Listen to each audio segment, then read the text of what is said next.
Everybody, it is Self-Care Sunday, Self-Care Edition, the last episode of 2025. How are you tonight? What are you? And you, but especially you, yes, you, what are you grateful for tonight? Tell me about it. See if I can get my camera straightened out here. What is going on? What is going on in your world here? Tell me about it. See if I can get all my right screens going here.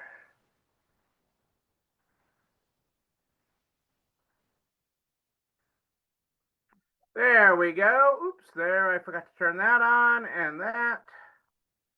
And I think we are almost there. Boom. Boom, boom, boom, boom, boom, boom, boom. Turn that. Hey, Jessica, how are you in Canada tonight? Tell me how things are in Canada. Boom. Me. Come on here. It's going to want me to do that. And I don't know why it does that anymore, but hey, you know, you got to make all the things work. Hey, Dodie, how are you? Great to have you here live. Great to have you here live on this Sunday night. Oh my gosh, I can't believe it is our last Sunday of 2025. Our last Sunday of 2025. Can you believe it? Can you believe it? Taking it easy and relaxing. That's okay, Jeff. The rain is supposed to be starting here. My audio keeps on changing here.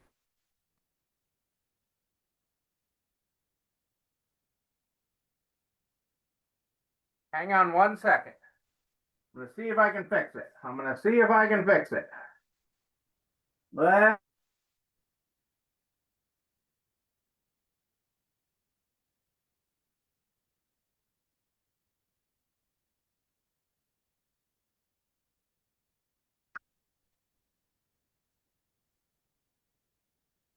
Let's see if that made it better or made it worse. Let's see if that made it better or made it worse. Okay, let's see here. I am still with you. I am still with you. Okay, that was really weird. Raining in 40s. We're supposed to get ice tonight. We're supposed to get ice here. And then it's supposed to go to just rain. It's supposed to warm up to like, it's supposed to be freezing rain tonight and then rain all day tomorrow and like 50. So, you know, wait a second. You know, one of our sayings here in the Northeast is wait a minute and it'll change.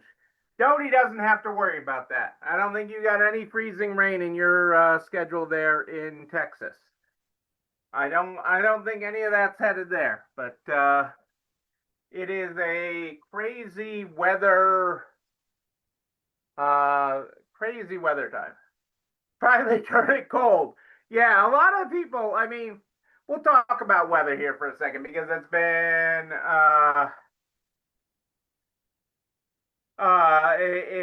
it's been affecting everybody. People don't think about it what it's doing to you down in Texas.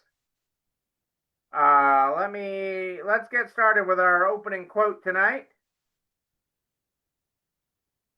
When you cannot change what is, at the core of love is the pure acceptance of what is. There's a deep wisdom in allowing yourself to simply bear witness to what is without needing to change it. You cannot change the unchangeable, regardless of how deep your desire may be. In these moments, acceptance is the greatest gift you can give yourself.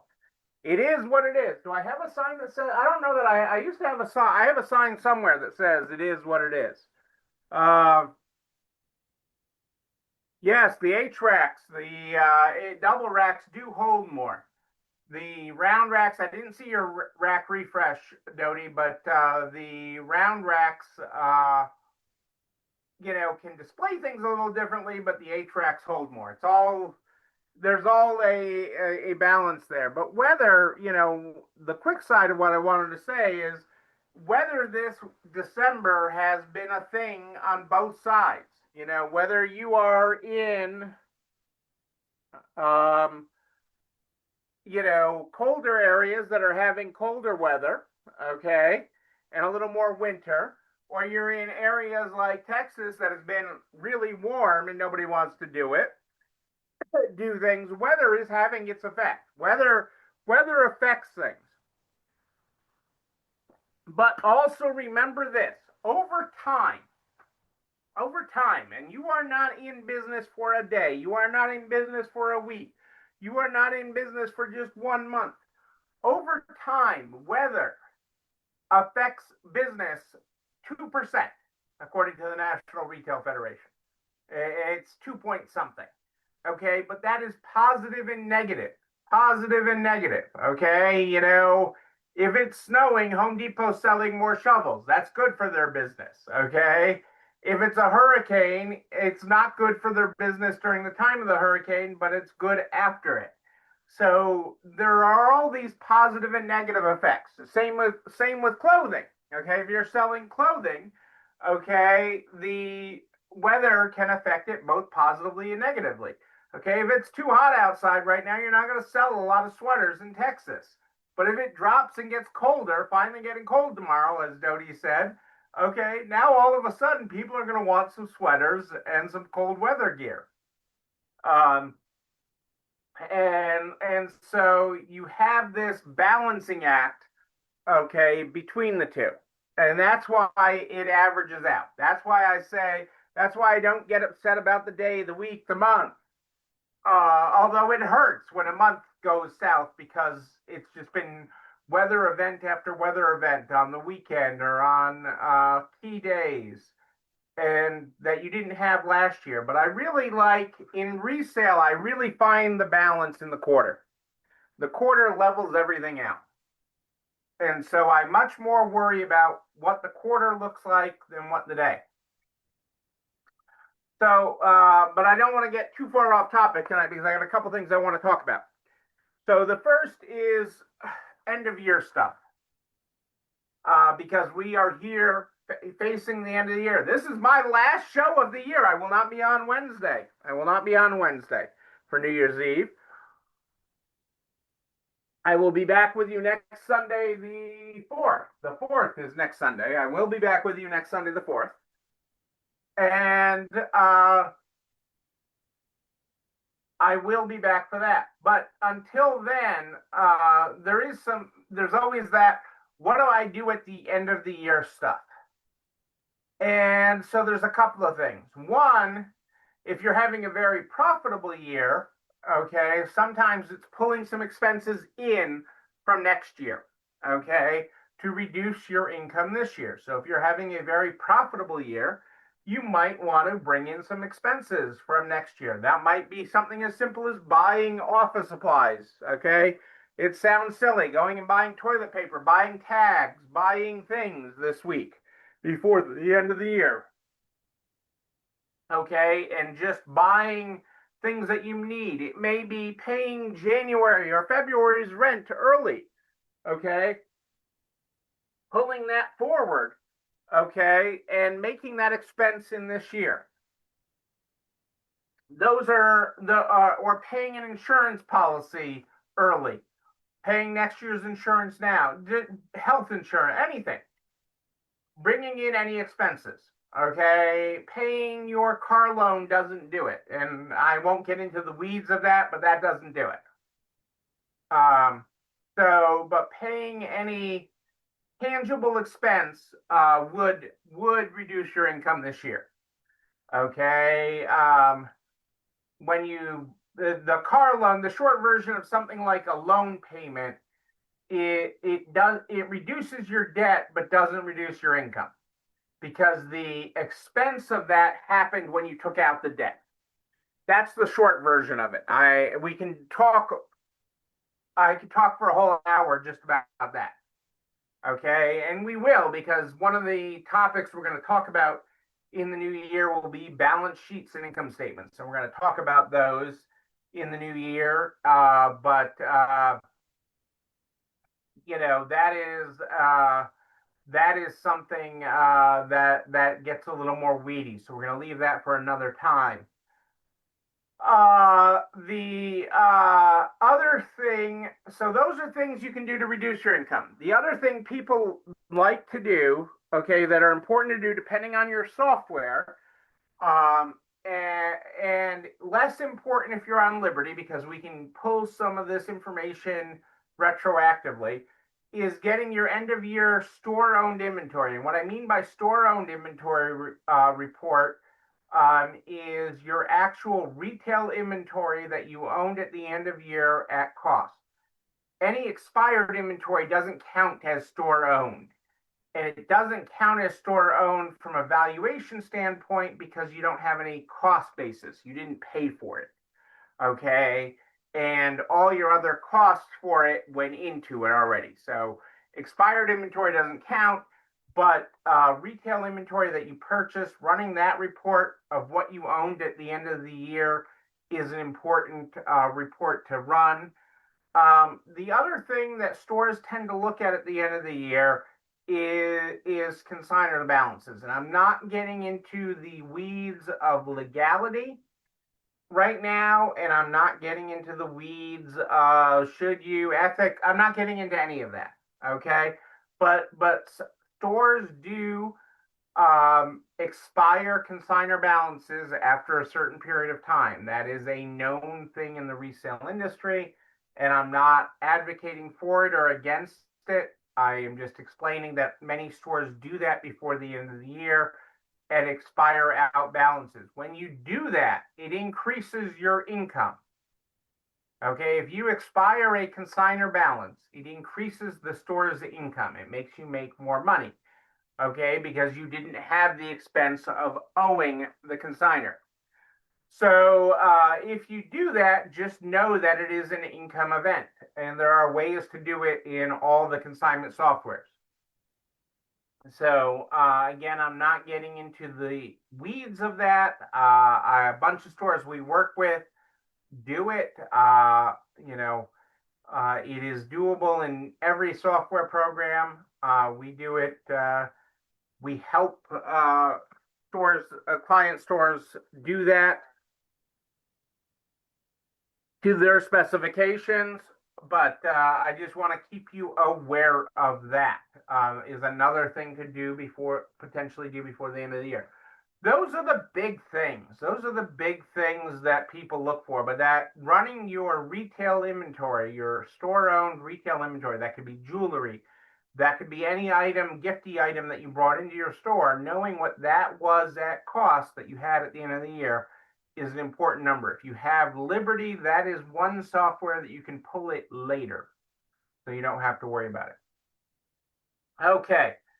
That takes care of those questions. The other question that we had that Dodie posed the other night, and I said I would talk about tonight, is when do you have a winter clearance? When do you have a winter clearance?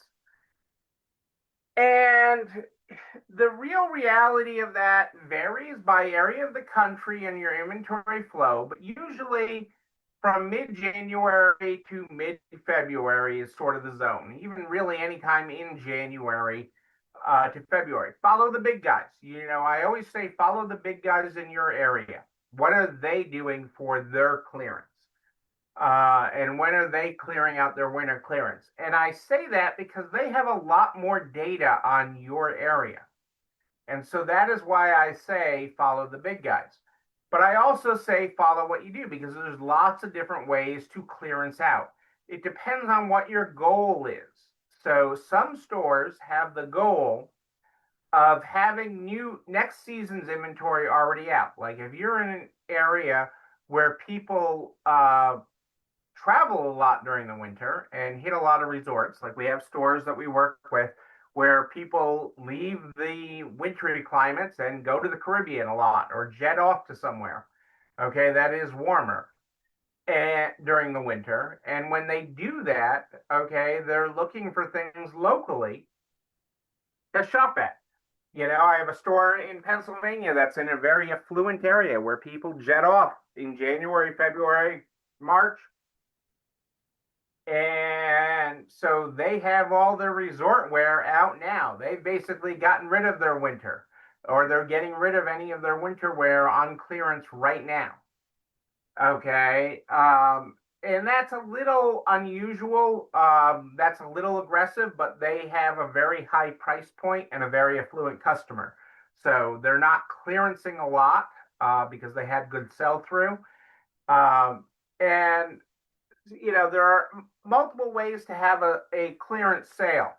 And, a couple of my favorites are, I don't like sales that go on forever. I don't like sales that go on forever.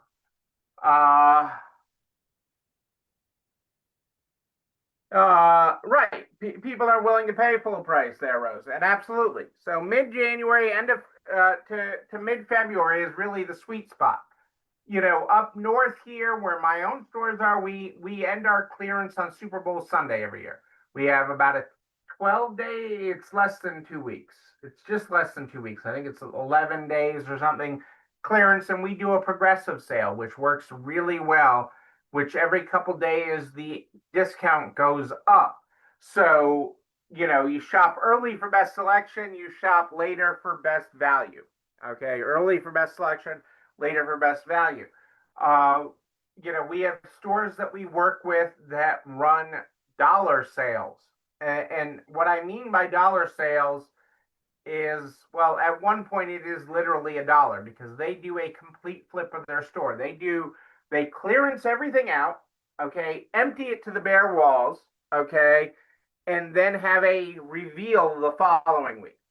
But they do a progressive discounts dollar sale, what they call dollar days. And dollar days doesn't have to mean $1, although the ending usually is $1.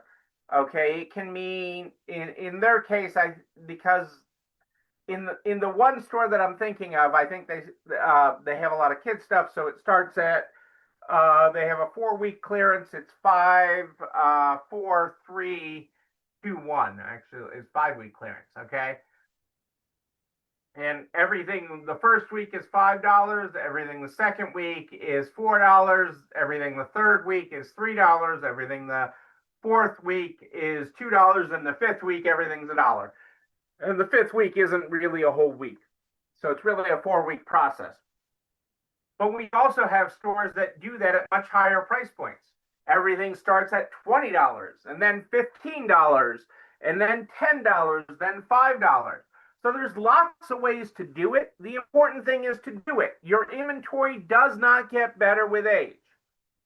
That is the key point of having a clearance sale. Your inventory does not get better with age. We want you to sell as much as possible at full price. Yes, progressive sales are amazing. Okay, because again, your smart shoppers come early for best selection, and they also come back again for best value. So your best shoppers are great with that. Okay, and it is balancing all of that. So it is balancing all of those things. And so those are just a couple ways to have the sales, but you should be planning it now when you're going to have it. And also don't be afraid to say that it's coming up. Okay. We'll, to advertise starting in January, the second week of January, that you're having a sale by the third week of January. Don't be afraid to tell people. Okay. It will make it even more crazy. Okay. It won't stop people from buying now because, again, the people that are in your store now know the selection, know the things. The other thing that I love doing, and not everybody is for being open New Year's Day, and it does take some prep, is I love a New Year's Day. The earlier you shop, the a discount that goes down by time. And doing that sale with poker chips works really well, so that when people enter the store during a certain hour, they get a certain color poker chip, but they don't have to check out by the time. So, like if your time is between 10 and 11, you save 20%. Okay, as long as they have the color poker chip for that time, okay, they can check out whenever they want, which gets them to buy more. Okay, and then the next discount, if it's 15% between 11 and 12, again, uh,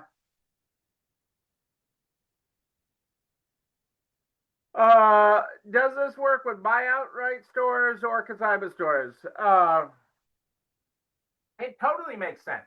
Okay, Dodie, we always recommend in a consignment contract, and it works either way. Okay, it's actually funny. Buy outright stores are more hesitant to do these types of sales, and they hang on to inventory way longer than they should. Okay, in my experience with buy outright stores, they hang on to old inventory way too long because they paid a quarter for it. I paid a quarter for this. I paid a quarter. I paid a dime. I paid whatever. I got money here. I got a second. Do I have a quarter? I have a quarter. I paid 50 cents for this item. I gotta get at least enough. Buyouts right stores are the hardest to get over the hump with it. Consignment stores, in your consignment agreement, we always recommend that all pricing and markdowns are done at the discretion of the store. So in your consignment contract, and I haven't seen yours, Dodie, but I'm happy to look at it if you send it to me. Okay, we always recommend the language of you are the expert. Okay, and all pricing and discounts and markdowns are subject to the store's discretion. Right. If it's not moving, as Rose says, get rid of it. Remember who you're married to. I've seen pictures of you, Dodie. I've seen pictures of you and your hubby. Remember who you're married to. Okay, you're married to that fine young man. Okay, you are not married to your inventory. You are not married to your inventory. And 99% of your consigners always just want it sold, like Jessica said. And the 1%, the less than 1% that doesn't, are just whiny, sad people. Okay, are just whiny, sad, and they're married to their item and not to getting it sold. They wouldn't be happy with whatever you sold it for. So don't lose sleep over that. It is your job to get it sold. Okay, it is your job to remember who you're married to. It is your job to know your market. Okay, that's your job. That's why you exist. You know your market. You know your people. You know, and it is more important. Your best shoppers are not the people showing up for your clearance sale. Okay, your best shoppers are not your people showing up for your clearance sale. Your best shoppers are the ones that come in every week to see what's new and pay full price. They know what's old. When I am on site in a store, okay, one of my favorite things, okay, you guys hate it. I love it. One of my favorite things is when you introduce me, okay, when I'm in your store, okay, I am in your store. Like, I'll pick Rose's store because I've been in Rose's store. Yes, I never want the pain in the asses either. Okay, is let me introduce. Have you met Susie? She is like my best customer. She's here all the time. And I hand Susie a bag and I say, okay, you got 15 seconds. Fill this with as much stuff as you can that's old in this store. Fill this bag. Fill this shopping cart. Fill this. Give them 10 seconds, 30 seconds, 15. It doesn't matter. Your best customers, your ones that will pay full price, can fill that bag so fast, can fill that shopping cart in stores that have shopping carts. Oh my God, what they can do so fast. They know your old stuff. You don't think they notice. They know. They don't have to look at the tags. They can go right to the racks and they can fill it up. It is, I find it fun. Okay, store owners find it embarrassing. It's not meant to be embarrassing. It really isn't. I'm not trying to embarrass you. I'm trying to make my point that inventory doesn't get better with age. Okay, you are not selling fine wine. You are not selling fine wine. Okay, and inventory does not get better with age. If you're selling a fine bourbon or something else, we'll have a conversation. The metrics behind bourbon, I don't get. Okay, let me hold it for 12 years to age it properly so I can sell it. I don't understand. I understand most retail business. That's a business that I don't fully get. Okay, that's a business I don't fully get. I've worked with most retailers of all shapes and sizes. I've even worked with some liquor stores. Okay, but I don't understand fine wine, fine bourbon. I've never phrased that. I understand it to drink it. I don't understand it to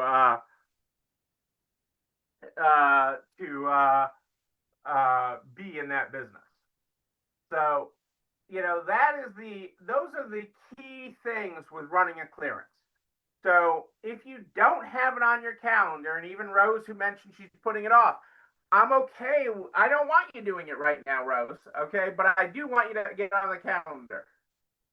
I love that you have aged inventory to donate. I love it. I love it. Let's keep it moving. Let's keep it moving. Let's keep it moving. So there is the plan. There you go. If you have any questions on it, email me. I'm happy to answer any questions you have on it. I'm happy to talk about it. I love it, but I wanted to get this overall out there and with you. Out there and with you. You know what else I want to get out there with you? This video and everything I talk about, goes over to the YouTube channel. You're not alone running the store, where you can like, comment, subscribe, and oh yes, ring the bell, ring it so you know when another one drops. You can also share with everybody you know in business, the butcher, the baker, the candlestick maker, so we can help everybody run a better business. I am here every Sunday and Wednesday at more 8 than ish. Sunday and Wednesday at more 8 than 8 ish. I will not be on Sunday the 31st, so you can enjoy your New Year's Eve. I will be enjoying mine. I will be with some family, and we'll be having a great time. But I will be back next Sunday, the 4th of January. I'll be back with you in 2026. We're going to talk about goal setting. We're going to talk about making 2026 your best year yet, because the best is yet to come, people. The best is yet to come. It is. The best is yet to come. Oh, Rose, we got to talk. Possible retirement. Are you really the retiring kind of person? We'll talk. We gotta hop on a Zoom. We gotta talk. We start the program every night with our positive thinking, and I got a great new inspirational quotes for 2026 that Cassandra got for me. Our closing quote tonight, so our opening quote was, "When you cannot change what is," so it is what it is. Our closing quote tonight is one I love. If it makes you happy, do it. If it makes you happy, do it. Don't overthink it, whether it's a big leap or a tiny step. If it makes you happy, it's taking you in the right direction, so do it. Boom, there you go. Ladies and gentlemen, I am Neil Abramson. I do like a good party. A wedding, a bar mitzvah, a New Year's Eve party, a resale rising party, because resale is rising in 2026. It's going to rise. You are going to rise. Yes, you are. But until then, and until 2026, know that you, but most importantly you, yes, you're not alone running this store. Have a great night, everybody. I'll see you in 2026.